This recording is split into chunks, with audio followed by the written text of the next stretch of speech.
बैठा है, मौसिया जी बैठे हैं, फूफा जी बैठे हैं। धिक्कार है उन बेटियों के लिए और धिक्कार है ऐसे काम करवाने वाले लोगों के लिए। बेटी से कहेंगे देखो दूल्हा की तरफ तिरछी नजर करके फोटो उतारेंगे। और अब एक और नियम बन गया, दूल्हा कुर्सी पे बैठता था पहले, धीरे से बेटियां उस विवाह होने वाली बिटिया को लेके आती थी और कुर्सी पे आराम से बैठा देती थी। गुरुजी कहें खड़े हो जाओ, गुरुजी स्वस्ति वाचन बोले, माल्यार्पण हो जाए। और अब क्या होता है, दूल्हा से कहते हाथ पकड़ो। मंच पे जैसे कि बिटिया की हिम्मत ही ना हो मंच पे चढ़ने की, अकेला दूल्हा ही पहलवान आया है, दूल्हा हाथ पकड़ता है बेटी का, मंच पर ले जाकर कुर्सी पे बैठाता है। हंसने की बात नहीं, संकल्प करके जाओ, बाप की नहीं चलेगी तो कौन की चलेगी। दुनिया में ऐसा कौन व्यक्ति है कि बाप के आगे चल जाए, बाप कह दे ये नियम बंद करो। पाणी ग्रहण संस्कार तीन महेशा।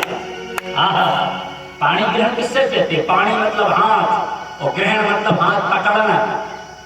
हरे मंडप के नीचे, अरे भैया ये संस्कृति है। जब विद्वान ब्राह्मण संकल्प बोलता है कन्यादान का, उस समय छाती फटने को होती है, पिता की आंखों में से आंसुओं की धारा लग जाती है कि मैं आज कन्यादान हरे मंडप के नीचे पाणी ग्रहण संस्कार कर रहा हूँ। संकल्प होता है, बेटी का हाथ फिर भर के हाथ में वैदिक विधि के अनुसार समर्पित किया जाता है। इसके पहले तुमने वेद की निंदा कर दी, निश्चित है फिर बेटी ससुराल जाएगी, दुखी रहेगी, डिलीवरी में दुख और जीवन में दुख ही दुख होता है। शास्त्र की विधि का कभी भी अपमान नहीं करना चाहिए। ध्यान रखो ये नियम बंद हो जाए। क्या हो जाए? ये नियम बंद हो जाए। दूसरी बात, फालतू में गोस्वामी जी ने समय नहीं बिताया। जनक जी महाराज ने जो विवाह में पंगत दी है, पत्तल का वर्णन है, दोना का वर्णन है, सम्मान का वर्णन है, भोजन का वर्णन है। इसलिए हम लोगों के लिए, इसलिए पत्तल जो कैंसर वाली आती है उसको बंद करो। राजश्री जिस छपी आती है जिस पत्तल में, उसको बंद करो। ये बात नोट कर लेना। भगवती सीता जी का चरित्र ऐसा है, ऐसा चरित्र बने, संस्कार बने। बेटियों को डांट दो, अपनी बेटी है, बच्चे कटिंग करवाते, आधे बाप को मार डालते, आधा जिंदा है। अपने से क्या कहेंगे जी मानत नहीं, अरे पकड़ के दो थप्पड़ लगा। ऐसा कैसा बेटा जो अपनी बात ना माने। और जब ऐसी बेटी की, संस्कारवान बेटी की प्यारे ध्यान रखना, जिस बेटी ने पिता की मर्यादा को रखा है, जिस बेटी ने माँ के दूध की लाज रखी है, वो बेटी जब आंगन से विदा होती है उस समय छाती फटती है। जब सीता जी की विदा होने लगी, विदेहराज महाराज चल बंधु समेत जनक जब आए,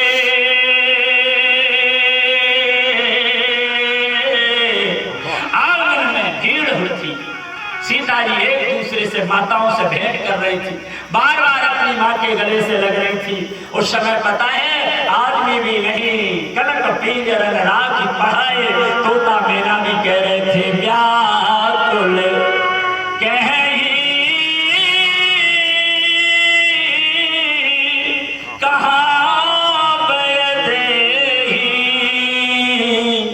ओ सुन धीरज पर हरि अकेली। तोता मैना भी रो रहे थे, और जहां तोता मैना रो रहे हो उसके बाप के हृदय से पूछो जनक जी के हृदय में क्या वेदना हो रही हो। और आपने देखा होगा अच्छे अच्छे धैर्यवानों का धैर्य जब छूट जाता है तब बेटी दौड़ लगा कर पिता के गले से लिपट जाती है। उस समय पत्थर पे ही होगा वो नहीं रोएगा। नहीं तो हम तो यदि गाड़ी से जा रहे हैं और बेटी यदि पिता से लिपट कर रो रही है तो आंसुओं को रोक नहीं पाते हैं। लेकिन कब रोता है आदमी? जिस बेटी ने चरित्र से प्रकाश कर दिया हो और जिस बेटी ने कुल खानदान में दाग लगा दिया हो, अंधकार अंधेरा छा दिया हो बाप के जीवन में, ऐसी बेटी को तो मर जाना अच्छा है, ऐसी बेटी का पिता कहलाना चाहिए ही नहीं। वाह क्या है? महाराज जनक जी को जैसे ही सीता जी ने देखा, दोनों हाथ बढ़ा दिए, लिए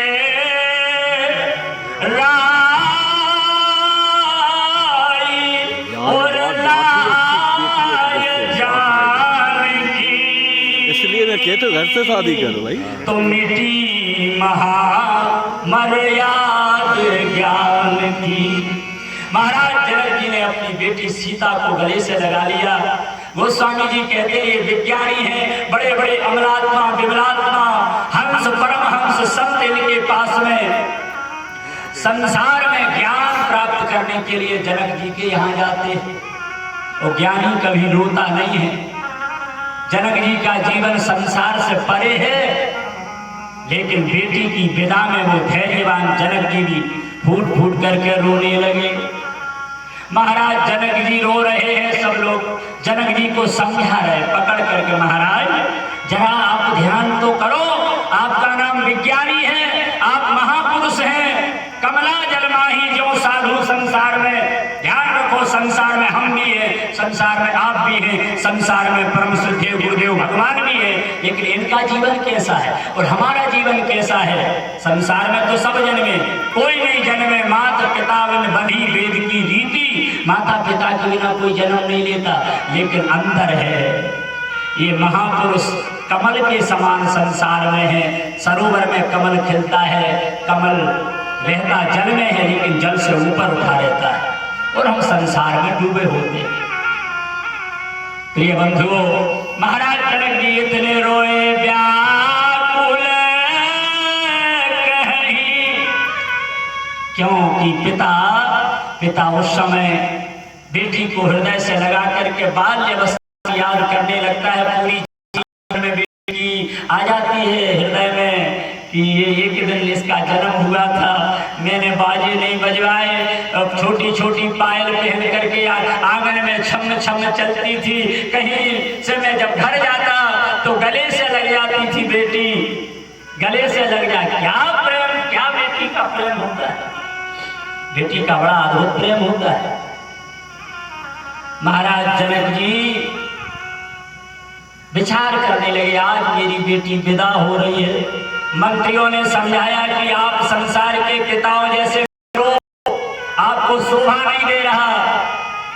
जनक जी ने कहा कि क्यों ना रो, जब कलेजे का टुकड़ा ही जा रहा है। तो रामायण में है जनक जी समझाने से नहीं समझे।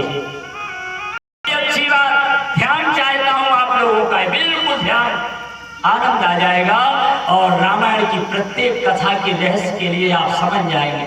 जनक जैसा विज्ञानी रो रहा है, उसने कहा कि नहीं रोना चाहिए। दशरथ जैसे समधि मिले, दशरथ धन लखी अरे धन दे न जाही, इतना बड़ा समधि मिल जाए कि कुबेर भी जिसके धन को देख करके संकुचित हो जाए। आगे हुए जो सिर्फ सुरपति ले और अरध सिंहासन आसन दे, जिसके समधि भी इतनी बनी है कि स्वर्ग चले जाएं तो देवराज इंद्र बगल में बैठा थे सिंहासन पर। ऐसा समधि मिला, राम जैसा दूल्हा मिला, दामाद मिला, रोने की क्या बात है। ध्यान रखना, महाराज दशरथ जी इसलिए रो रहे हैं कि मेरी बेटी, अर्थात जनक जी भी कम नहीं है, जो संपत्ति नीच ग्रह सोहा सो विलोक सुरनायक मोहा। जनक जी इतने बड़े आदमी हैं कि जनक जी की संपत्ति को देख करके देवराज इंद्र भी मोहित हो जाते हैं।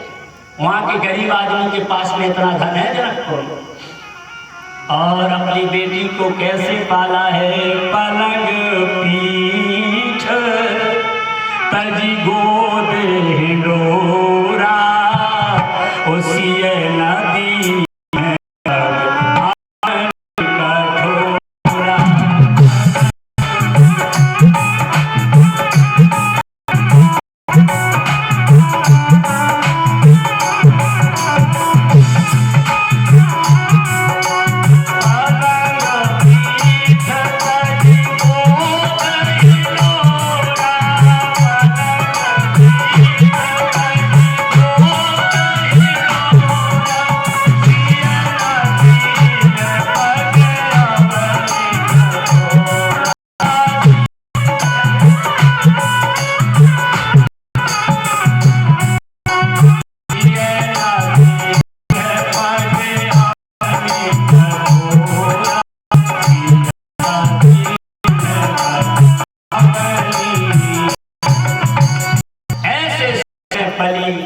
बड़ी बेटी सीता प्यारे जब विदा हो और विदा होकर के भगवती सीता जब अयोध्या में पहुंच गई, अयोध्या में जब भगवती सीता